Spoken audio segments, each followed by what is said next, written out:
You're listening to the Wealth Mindset Show, where Hixon Zuercher Capital Management's team of finance professionals, portfolio managers, and a life coach come together to tackle complex topics in finance and retirement planning so you don't have to. From investment strategies and wealth management to tax planning, retirement income, and aligning your money with your values and purpose, the Wealth Mindset Show offers the tools to thrive. All right. Hey. Welcome to the Wealth Mindset Show, where the Hixon Zuercher team will have conversations on managing wealth, navigating retirement, and making smart decisions for a secure, meaningful future. I'm Austin Wilson, Chief Investment Officer at Hixon Zuercher Capital Management. I'm Josh Robb, Director of Wealth Management at Hixon Zuercher Capital Management. And joining us today is Chase Rose and Jordan Shaw. They're both wealth advisors here at our firm. And we're going to do something fun. We're going to be talking about hot takes. And we're going to be walking through why we think they maybe aren't as good of a take as people think. Jordan, can you start us out by just defining what a hot take is? And I'll preface this by saying I had no idea what a hot take was until we were tasked with this episode. Yes. So you were still wrong halfway. I was still wrong and had to change my angle. Yeah. Jordan, tell us what a hot take is. And I had to research it myself. So according to that light research that I did, a hot take is a statement from an individual that may or may not be founded in any sort of fact, but it is largely controversial and skewed by one's perspective and life experience. So hopefully we can kind of get through these without yelling at each other too much. A good measurement of that is if you say it, people are going to argue back with you, right? It creates some sort of conversation because you make that statement thinking everybody's going to agree with you, and all of a sudden more than half the people are like, you're crazy. Yeah. Like that's these a hot take. are very opinionated statements. So I want to preface all of these by saying these are opinions. These are our opinions. And some of them, like mine, are facts. Yes. Okay, sure. That's a hot take. That's Well, a I'll hot argue take. that. That's a hot take. Wow.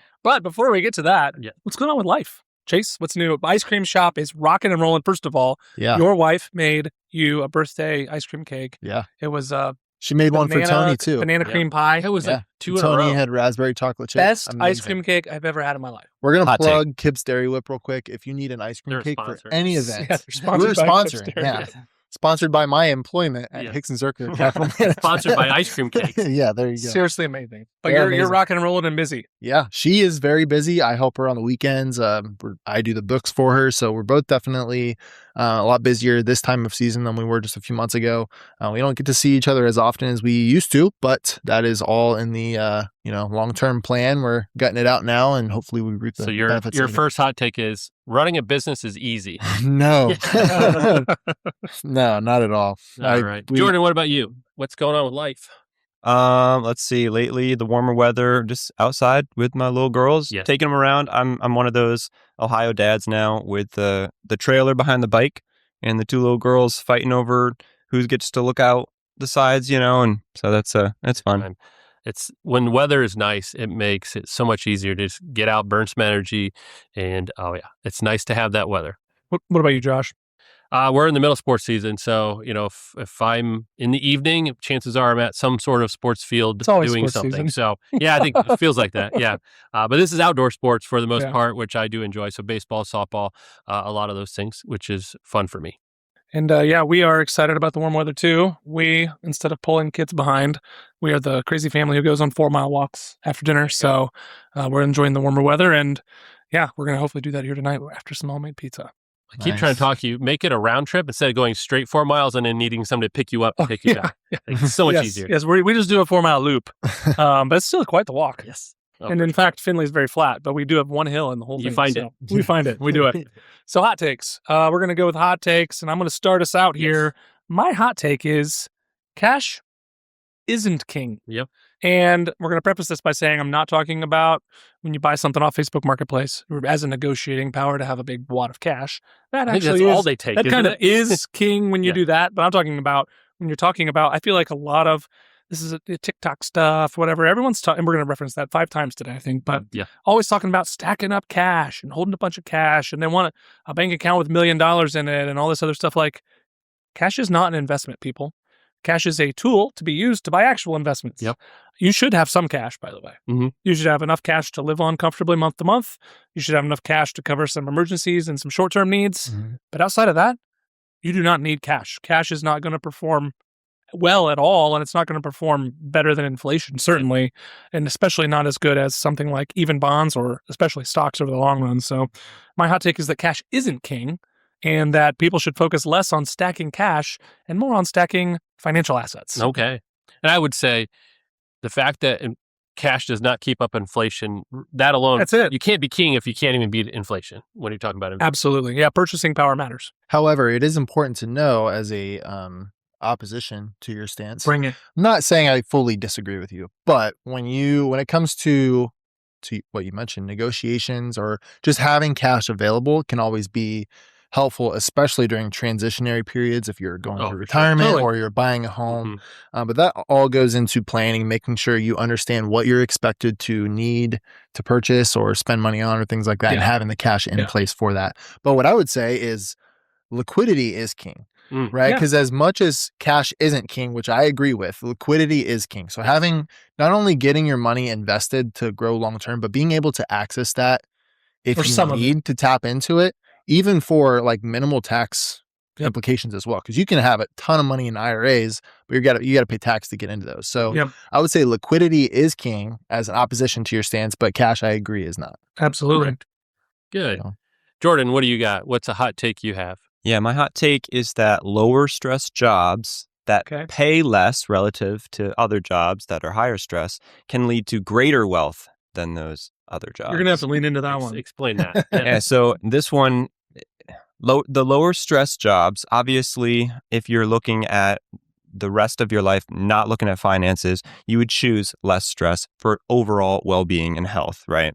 So if you're choosing a lower stress job, maybe you're not getting paid as much, but you have less medical bills perhaps from not going to the doctor and taking care of yourself like you would need to if you had the higher stress jobs. And also, you might choose a lower stress job and it might be lower stress because you enjoy what you're doing a lot more. It's a better fit for your personality. And thus you tend to build a career into that a little bit more than if you were in some high stress environment where you were constantly being forced to move departments or even change industries trying to just chase the money.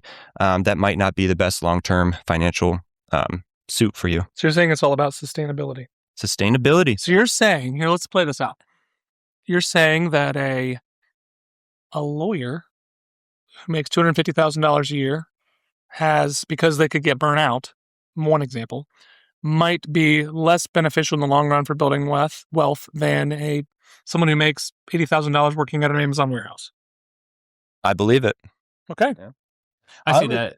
Go ahead. I was just going to say, I see that in the sense of you say, hey, that career may have lasted 10, 15 years, but a low stress job, that may last 30 years. And so in that instance, especially if they're saving, they could have that ability to, again, create more wealth. I think the other side of it too, at least from my perspective, is a lower stress job in wealth creation. The other piece of that is just your satisfaction in life. And I think when you're satisfied, you spend less time trying to fill that satisfaction. So if you're happy with your job, you're less filling it in your outside by spending on extra stuff. So your lifestyle looks different because you're happier. I like it. On one hand, I would say that the less stress you have over time, theoretically, you should live longer, right? The longer you live, it's actually worse for a financial plan. Longevity risk. Okay. Longevity risk. Ooh. But also, I would look at it this way as well. Wealth is not created through having a high income. It is created through what you do with that income, right? Live below your means and save the difference. We all know that. Let's say that person in question, you're comparing two different jobs. Let's say it's the same person. Let's say someone is going to work a high income for a short period of time and a low income for a longer period of time doing something they enjoy. I would find, especially if you start the higher income job earlier, and even if you get burnt out, you can still transition to that lower income job later on. Compounding early dollars. Yeah. Use the money that you make early in life, compound it. So do you have an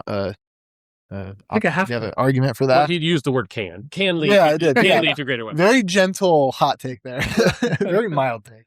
My argument there is you don't know how long you're going to live. So That's true. take the lower stress and live life outside of work as best you can. Yeah. I like it. All right, Josh. Yeah. So mine is you cannot budget your way out of poverty. And Hot so, I mean, you hear, Dave Ramsey, which I agree with quite a few of the things he says, but, it's all about budgeting to get out of that debt place you're in. And I have a couple reasons why I feel this statement. So the first one is, when we're talking coming out of poverty, if you're low income, there are expenses that you really can't get much lower, right? If you're paying your utilities, paying your rent and food, at some point you can't cut anymore.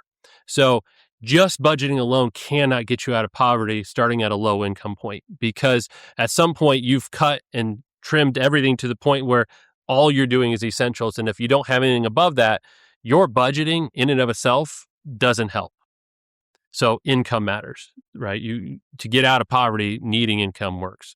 And the second one is, you probably got into that situation, not so much because you were just a crazy overspender, but the mindset and your willingness to sacrifice really has a bigger impact. And this, we talk about this a lot. It's really the underlying fundamentals, the habits that give you the long-term success. I think of this like dieting, right? You could temporarily go on a crash diet, drop back down, but as soon as you get off of that, where are you going to be? Back to where you were. Right. Sure. Budgeting alone can't get you out of poverty unless it is alongside that mental shift and that willingness and dedication to want to get to that next stage. Yeah. Because budgeting's hard, and at some point you get tired of it, you get burnout, and then you slip. And the question is, do you come back, or do you just say, oh, well, I messed up, and then you go back to where you were? Mm-hmm. So budgeting in and of itself can't fix that issue with poverty.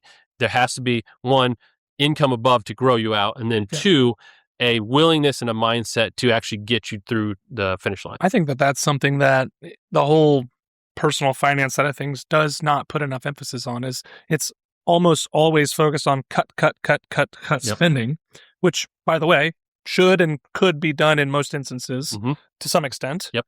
But it's much easier to add income in a lot of cases than it is to cut spending, because you can cut the low-hanging fruit and then be left with some fluff, but not a lot. Yep. And you're living pretty lean, but it's easier. But that last little bit to make a difference is going to be easier to come from, get a better paying job, something else, get a side job, whatever that would be, rather than try to cut the last little bit of fat off the bone. Yes. It's a lot easier to do that. And that's something I think we should focus on more, is focus on, there's income and output of your money. Focus more on the income side at some point. Yep. And that's going to help. Sure. Yeah, budgeting alone certainly won't fix the problem, but budgeting can be your biggest help. It's essential. If you can't get out of poverty without having some budgeting aspect to adjust that. Yeah. But that in and of itself, it can't do it. Yeah, absolutely. Have you ever felt overwhelmed by the complexities of managing your wealth? You're not alone.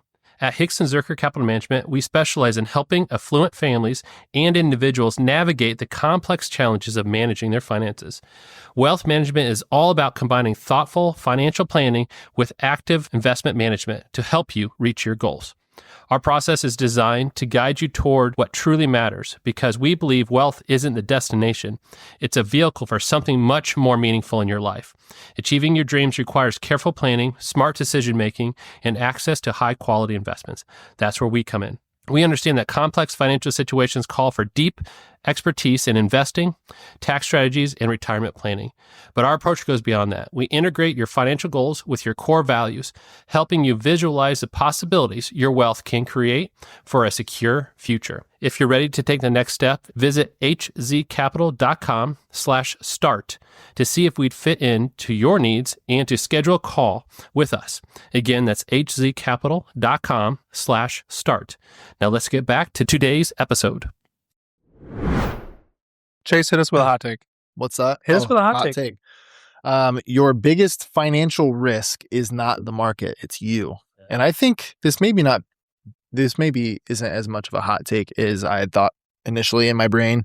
But basically what this means is, we have this investment opportunity everyone has available to them in the stock market and bond market. That's what we typically focus our ideas on, because it's, historically speaking, the best place to grow wealth. And we have enough data historically to really be confident in where we're going in the future. We don't know what the next year has in store. We don't know what the next 5 years has in store. But over the long term, we know that the best way to generate wealth and grow your wealth is through stock investing.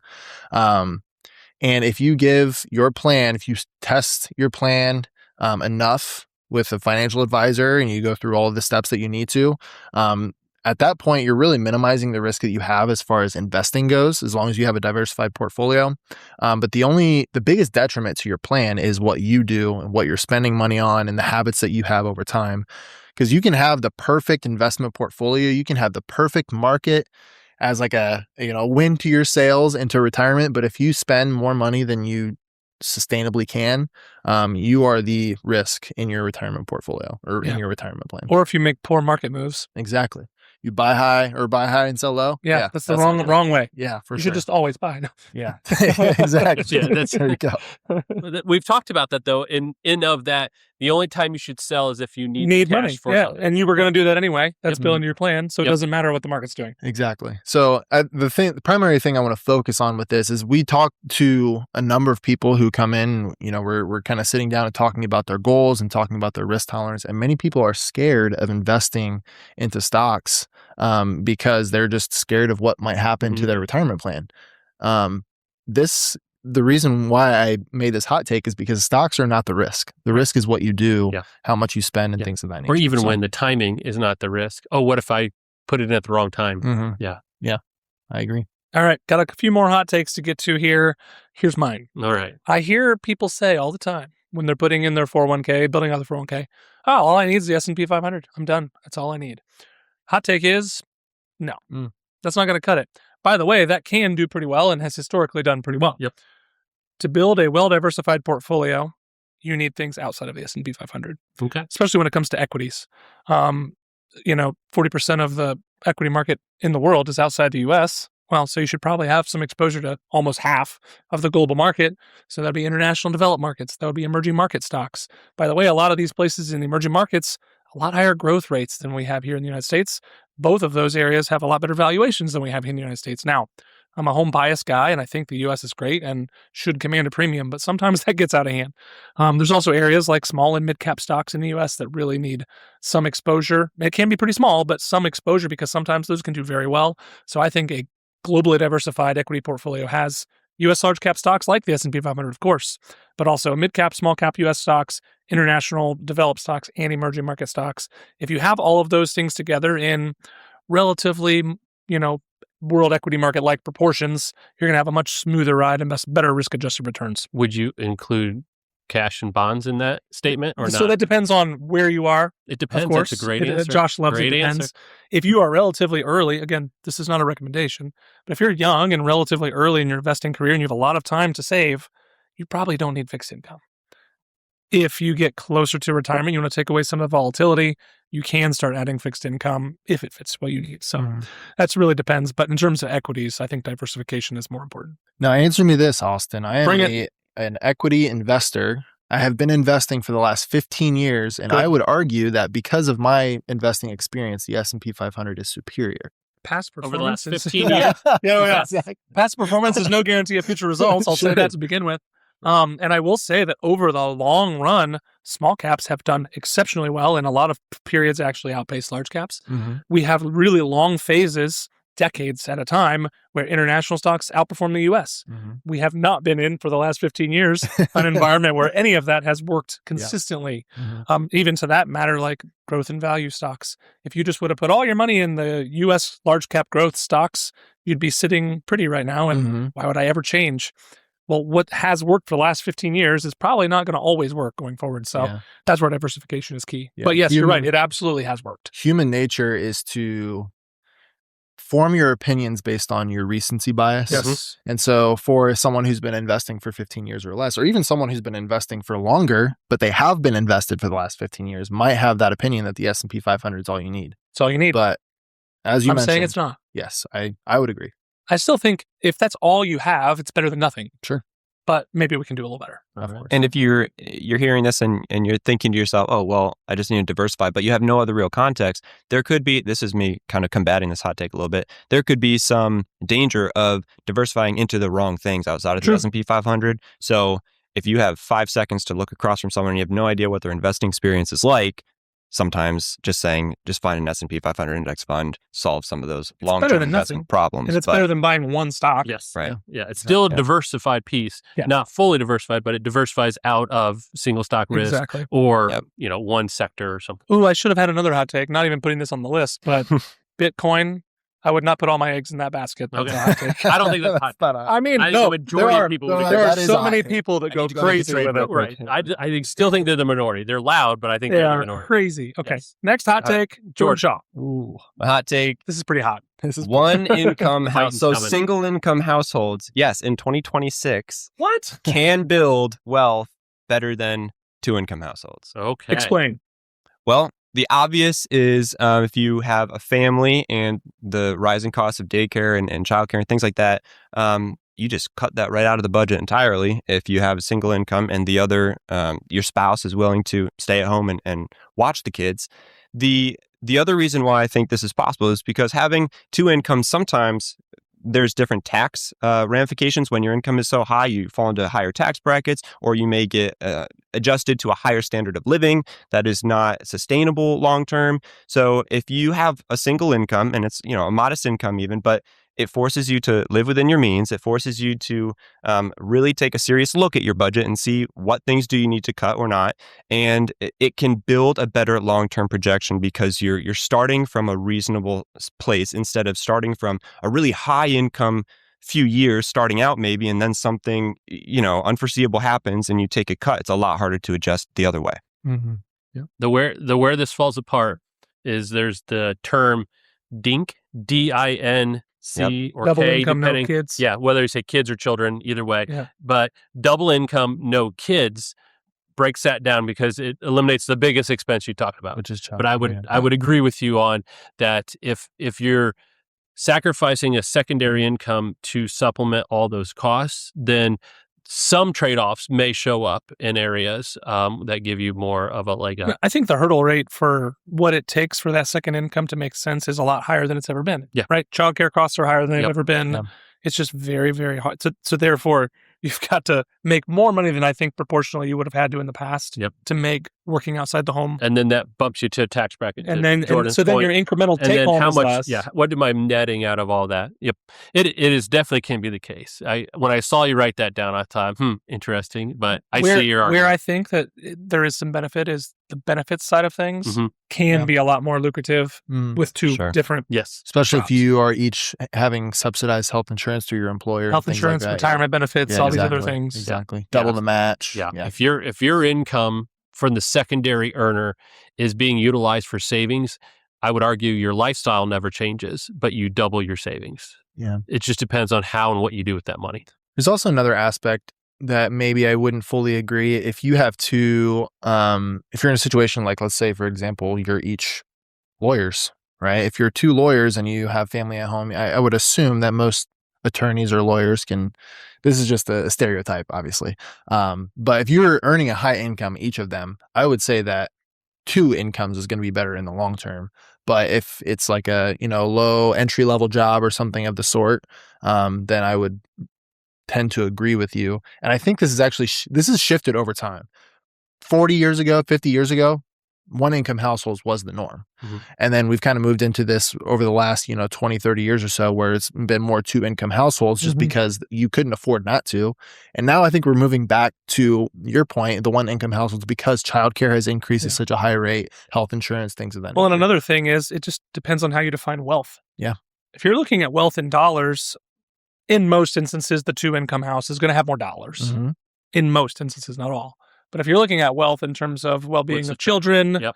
and I know where my kids are all day and what they're being taught and all this other stuff, that can often outweigh the financial side of things rather quickly.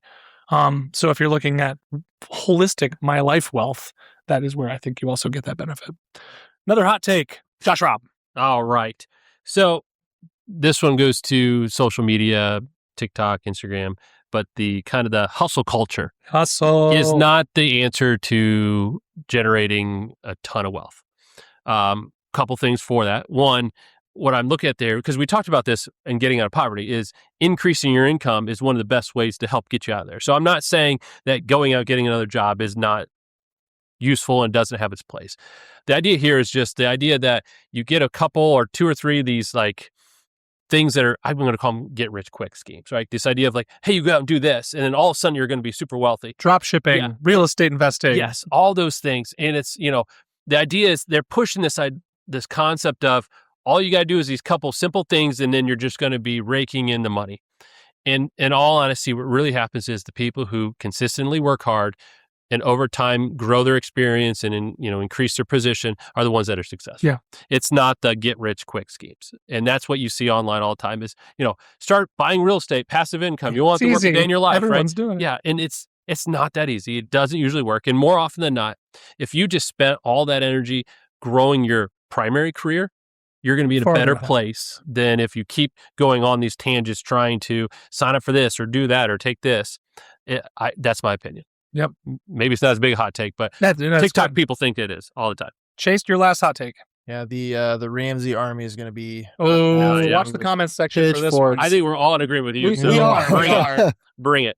All right. You Come on, should Dave. not wait until you're debt free to invest. Amen. Yes. Now, at the most basic level, if you are avoiding contributing to a 401k in which you are receiving a match for your contributions, that is probably, in my opinion, one of the worst financial decisions you can make, unless you absolutely cannot afford to make the contribution. Yes. The standard, contribution to get the full match is 5%. If you can't afford to put 5% in your 401k, there's an issue with your personal financial situation, but also the fact that you would rather not get a 100, or I guess almost a 100% return on your investment right away is ridiculous to me. But additionally, most of the time when you look at the standard personal financial life, you start off with higher debt early on, especially when you're buying your first home, you have student debt, things of that nature, and you slowly pay that debt off over time. The best time to invest is the time in which the standard U.S. American has the most debt, right? Yep. Because you have time compounding on your side. Yep. Now, if you have $50,000 of credit card debt that you're paying 25% on every year, you should not be investing. You should be paying that off. That's the caveat. Exactly. Yes. But depending on what type of debt you have, if it's a mortgage, Student loans, car loans are pretty obvious. Student loans, depending on the rate that you pay, you should not focus fully on paying off debt and avoiding investing entirely, because you're missing out on the biggest, the eighth wonder of the world, as Warren Buffett says, is time compounding. You're missing out on a lot of that. Yes. So, like you said, that's not such and Josh and I have hit on this for years on this podcast, but that is not a hot take at this table. Sadly, it is a hot take in some financial circles, but we're totally in agreement there. And another thing, so my bonus hot take, because we're going to wrap this up, bonus hot take, just don't take financial advice from TikTok. Yes, that's we talked about that before. Don't take a lot of advice. Don't take any life advice Yes. from social media. That's just dangerous. Find life advice from people who've lived life. That's a normal take. That's a normal take. So, all right. Well, thank you, Jordan and Chase, for joining Josh and I today. If you found value in our conversation, don't forget to subscribe to the Wealth Mindset Show on whatever platform you're on, that way you don't miss any episodes. Visit us at thewealthmindsetshow.com for more resources, or if you're ready to invest with us, head to hzcapital.com. Otherwise, we'll talk to you next episode. Have a good one. Talk to you later. Bye. Thank you for joining us at the Wealth Mindset Show, where we tackle the complexities of finance and life planning to help you align your wealth with your values. We hope today's conversation provided value and clarity as you navigate your financial journey.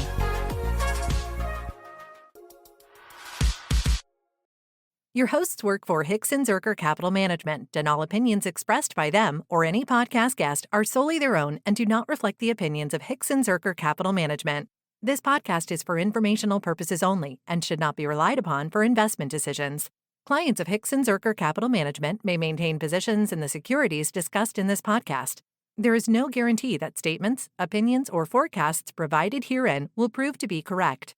Past performance may not be indicative of future results. Indices are not available for direct investment, and any investor attempting to mimic index performance would incur fees and expenses that could reduce returns. Securities investing involves risks, including the potential loss of principal, and there is no assurance that any investment plan or strategy will be successful.